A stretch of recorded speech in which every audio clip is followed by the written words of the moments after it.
Hey guys, this is John here in Los Angeles. It's Sunday, June 16th, 2024. This is getting done a little bit late. Today was a busy day.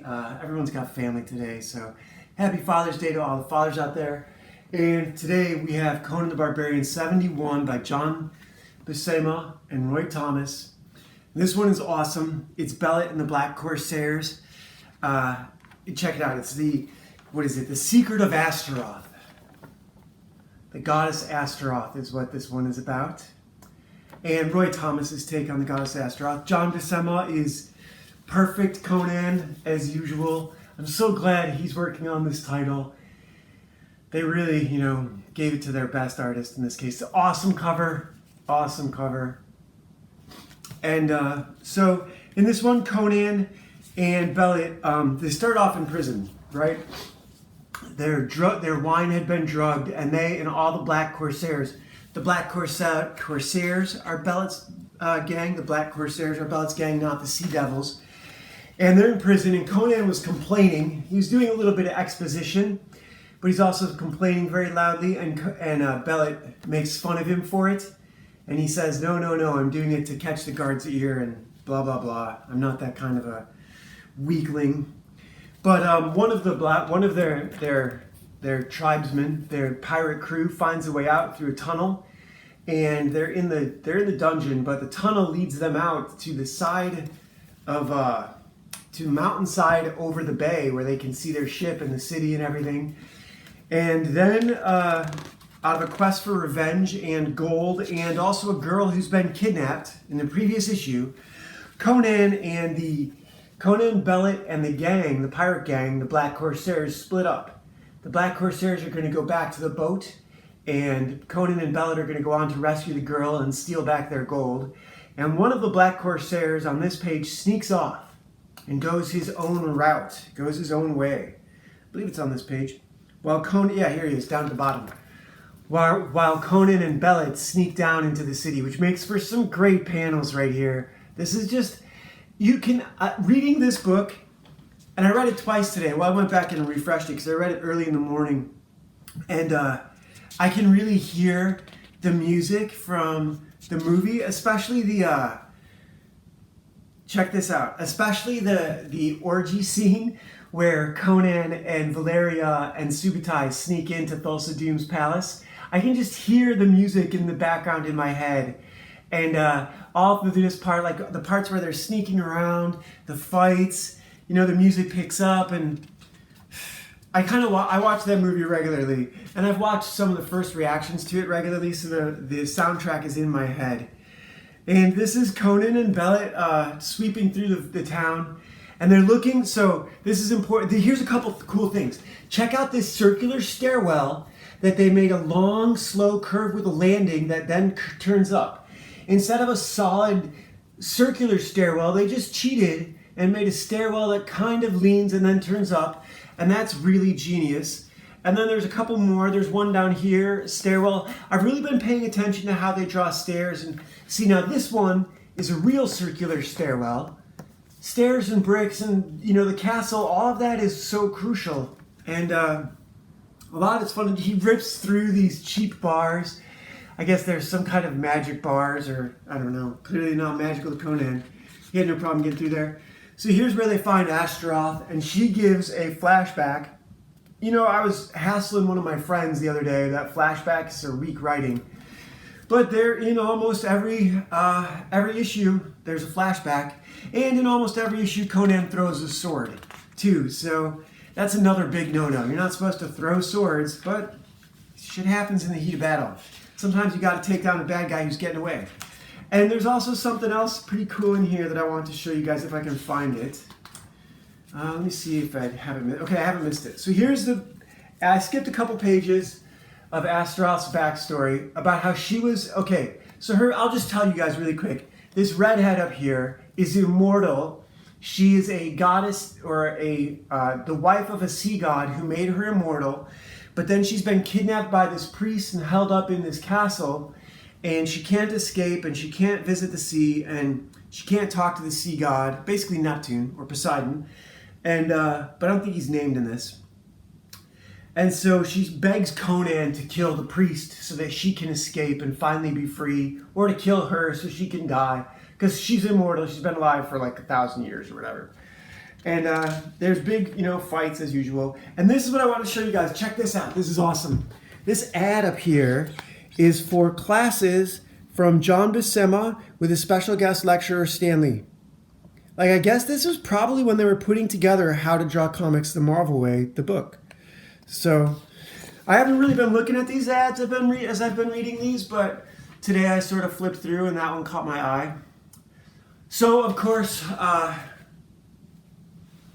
Conan and Belit catch up with the priest and break his spell over Astaroth,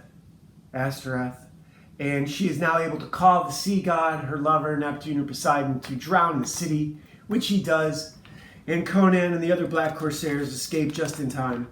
The Black Corsair who snuck off before called in the other pirates. There's a whole bit with a group of other pirates, and so now they're in the mix, and Conan has to. There's a really cool panel down here where he's rowing a boat up through the surf, and then the whole island gets drowned, and they're back on their ship, and Belit's talking nonsense, and it's a great book. It's great writing. It's great action. It's great pacing. There's a couple sound effects in here once in a while. I actually did see a couple. There's a scream. A scream's not a sound effect, but the girl that Conan wants to rescue had been murdered. They didn't get there in time.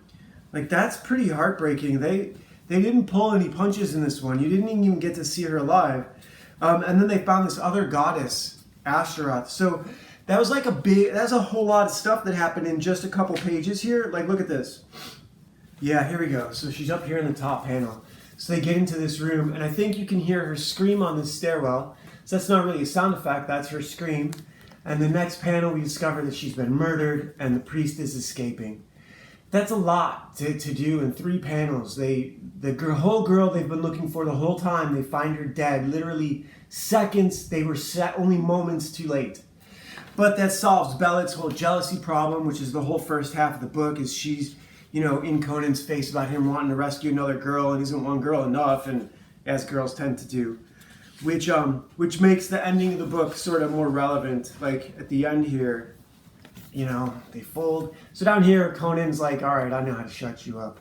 Picks her up to carry her back to their captain's quarters. Roy Thomas and John Buscema, Conan the Barbarian 71.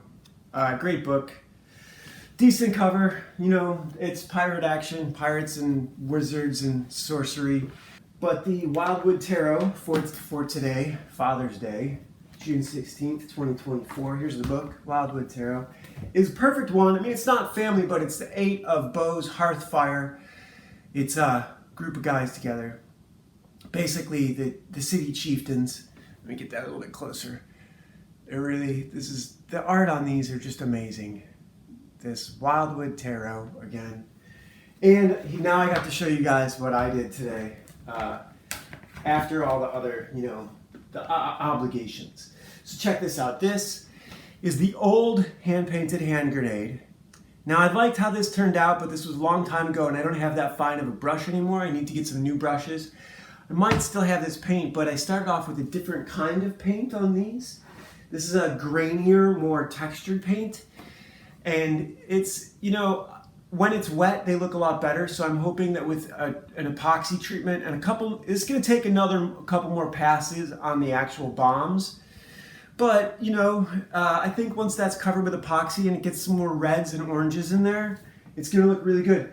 What I've discovered is that in the working with the paint, you're really mixing the paint on the canvas in a lot of ways. And what you get is what you get. And it's not necessarily as controlled as you want it to be. And since it's just fire, it really is kind of nice. These didn't turn out so bad. I didn't use the same sort of cloud setup on each of them, but I'm happy with the colors. I'm happy with the design. I'm gonna work on some more. I have to buy some more. I have some waffle, what's called Willie Pete or white phosphorus inert grenades. And so, these are, I think when this gets an epoxy coating over it, it's going to look really pretty amazing. And of course, I'm eventually going to touch this one up again too. But these are the hand-painted hand grenades, and yeah, this is a good day. So there's, I guess, you know, in the world at large, we all see the same things, the same nonsense, the same political stuff. I avoid it as much as I can because if you guys watch any of these, you'll come quickly to realize that I have some very toxic opinions. But the NRM, which is the Nordic Rights Movement, and I want to say they're in Denmark, has been declared a terrorist organization by the United States State Department. How dare you? How dare you interfere with another country's elections, Anthony Blinken, you Jew? How dare you? How dare you execute 37 rival candidates in Mexico? You people are terrible. You're terrible. And my recommendation is to not work with you. Don't pay taxes. We should do a tax revolt in the United States. We should do a tax revolt until all Jews are out of government, or until Jews are only 2% of government, which is their ethnic representation. And no dual citizens should be in government. If you hold a citizenship in another country, you cannot serve in office. In Israel, all foreign donations. This is a big can of worms. So, see you guys.